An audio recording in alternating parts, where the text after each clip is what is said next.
ॐ श्री दुर्गायै नमः। अध श्री दुर्गा सप्तशती एकादशोऽध्याय। जानम् ॐ बालरविद्युतिमिन्दुकिरीटां तुङ्गकुचां नयनत्रययुक्तां स्मेरमुखीं वरदाङ्कुशपाशाभीतिकरां प्रभजे भुवनेशीम्। ॐ ऋषिरुवाच देव्या हते तत्र महासुरेन्द्रे सेन्द्रासुरा वह्निपुरोगमास्तां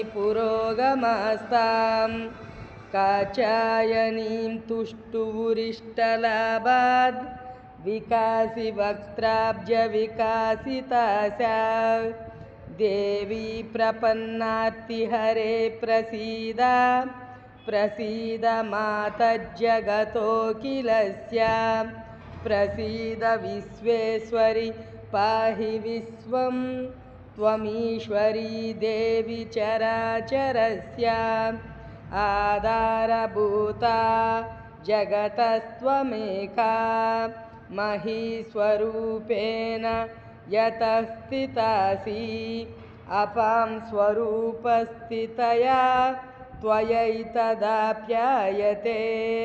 कृष्णमलङ्घ्य वीर्ये त्वं वैष्णवी शक्तिरनन्तवीर्या विश्वस्य बीजं परमासि माया सम्मोहितं देवि समस्तमेतत् त्वं वै प्रसन्ना भुवि मुक्तिहेतु विद्या समस्तास्तव देवि वेदा स्त्रियः समस्ता सकला जगत्सु त्वयैकया पूरितमम्बयैतत् का ते स्तुति स्तव्यपरा परोक्ते सर्वभूता यदा देवी स्वर्गमुक्तिप्रदायिनी त्वं स्तुता स्तुतये का वा भवन्तु परमोक्तयः सर्वस्य बुद्धिरूपेण जनस्य हृदि संस्थिते स्वर्गापवर्गदे देवी नारायणी नमोऽस्तुते कलाकाष्ठादिरूपेण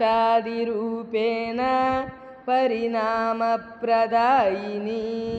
विश्वस्योपरतौ शक्ते नारायणी नमोऽस्तुते सर्वमङ्गलमाङ्गल्ये शिवे सर्वार्थसाधिके शरण्ये त्र्यम्बके गौरी नारायणी नमोऽस्तुते सृष्टिस्थितिविनाशानां शक्तिभूते सनातनी गुणाश्रये गुणमये नारायणी नमोऽस्तुते शरणागतदीनार्तपरित्राणपरायणे सर्वस्यार्तिहरे देवी नारायणी नमोऽस्तुते हंसयुक्तविमानस्ते ब्रह्माणी रूपधारिणी कौशाम्बक्षरिके देवी नारायणी नमोऽस्तुते त्रिशूलचन्द्राहिधरे महावृषभवाहिनी माहेश्वरी स्वरूपेण नारायणी नमोऽस्तुते मयूरकुक्कुटवृते महाशक्तिधरे नगे कौमारी रूपसंस्थाने नारायणी नमोऽस्तुते शङ्खचक्रगदासारङ्ग गृहीत परमायुधे प्रसीद वैष्णवी रूपे नारायणी नमोऽस्तुते गृहीतोग्रमहाचक्रे दंष्ट्रोद्धृतवसुन्दरे वराहरूपिणी शिवे नारायणि नमोऽस्तु ते नृसिंहरूपेणोग्रेण हन्तुं दैत्यान् कृतोद्यमे त्रैलोक्यत्राणसहिते नारायणि नमोऽस्तु ते किरीटिनि महावज्रे सहस्रनयनोज्ज्वले वृत्रप्राणहरे चैन्द्री नारायणि नमोऽस्तु ते शिवदूती स्वरूपेण हतदैत्यमहाबले घोररूपे महारावे नारायणि नमोऽस्तु ते दंष्ट्राकरालवदने शिरोमाला विभूषणे चामुण्डे मुण्डमदने नारायणि नमोऽस्तु ते लक्ष्मीलज्जे महाविद्ये श्रद्धे पुष्टिस्वदे ध्रुवे महारात्रि महाविद्ये नारायणि नमोऽस्तु ते मेदे सरस्वति वरे भूति बाब्रवितामसि नियते त्वं प्रसीदेसे नारायणि नमोऽस्तु ते सर्वस्वरूपे सर्वेशे सर्वशक्तिसमन्विते भयेभ्यस्त्राहि नो देवी दुर्गे देवी नमोऽस्तु ते एतत्ते वदनं सौम्यं लोचनत्रयभूषितं पातु नः सर्वभीतिभ्यः कात्यायनि नमोऽस्तु ते ज्वालाकरालमच्युग्रमशेषासुरसूदनं त्रिशूलं पातु नो भीतेर्भद्रकाली नमोऽस्तु ते हिनस्ति दैत्यतेजांसि स्वनेना पूर्यया जगत् सा घण्टा पातु नो देवी पापेभ्यो नः सुतानि वा असुरासृग्वसा पङ्कचर्चितस्ते करोज्ज्वल शुभाय खड्गो भवतु चण्डिके त्वां नता वयं रोगानशेषानपहंसि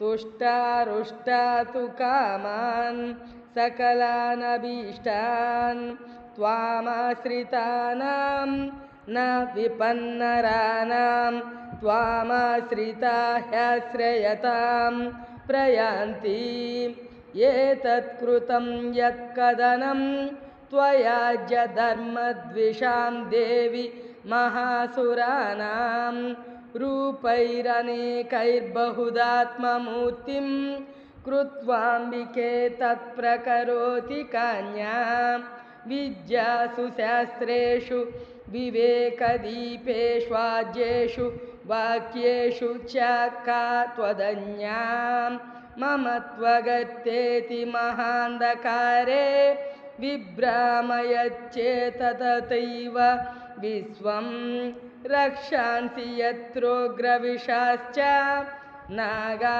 यत्रारयो दस्युबलानि यत्र दावानलो यत्र तदाब्धिमध्ये तत्र स्थिता त्वं परिपासि विश्वं विश्वेश्वरि त्वं परिपासि विश्वं विश्वात्मिका धारयसीति विश्वं विश्वेशवञ्जा भवती भवन्ति विश्वाश्रया ये त्वयि भक्तिनम्रा देवि प्रसीद परिपालय नोरिभीते नित्यं यदा सुरवधा दधुनैव सज्ज पापानि सर्वजगतां प्रशमं नयासु उत्पातपाकजनितांश्च महोपसर्गान् प्रणतानां प्रसीद त्वं देवि विश्वार्तिहारिणी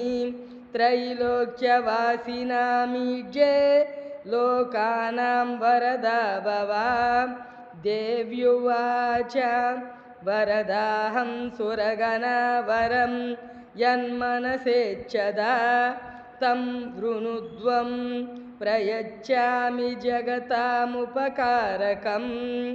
देव उवाच सर्वबाधाप्रशमनं त्रैलोक्यस्याखिलेश्वरी एवमेव त्वया कार्यमस्मद्वैरिविनाशनं।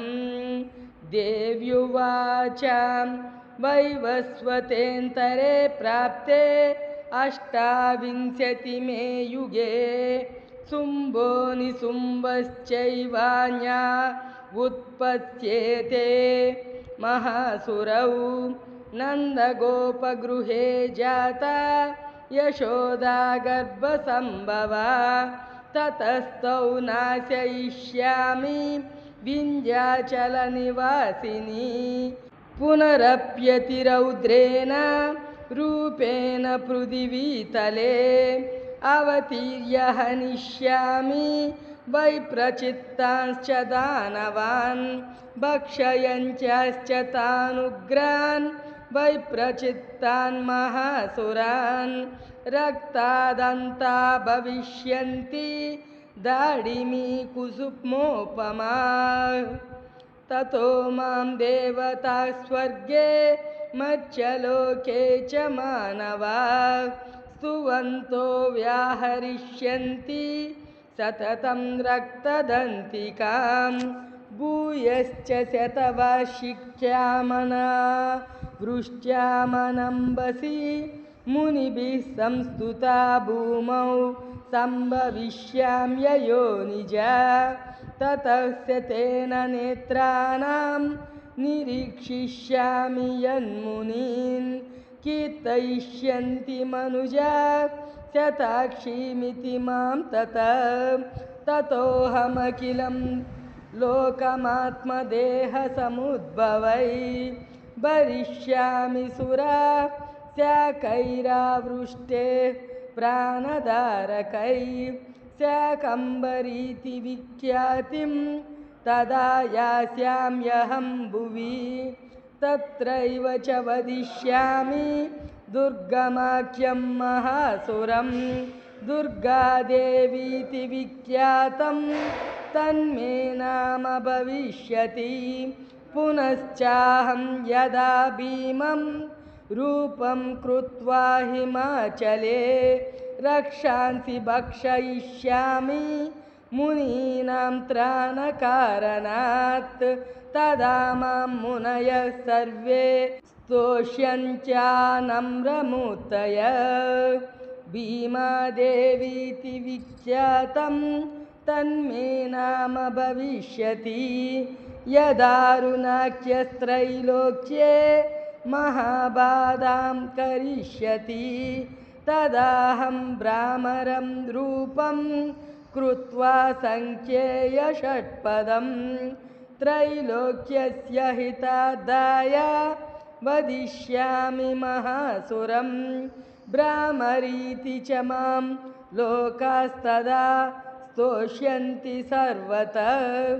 इत्थं यदा यदा बाधा दानवोत्था भविष्यति तदा तदावतीर्याहं करिष्याम्यरिसंशयम्। ॐ नमश्चण्डिकायै इति श्रीमार्कण्डेयपुराणे सावर्णिके मन्वन्तरे देवी माहात्म्ये देव्या स्तुतिर्नाम एकादशोऽध्यायः।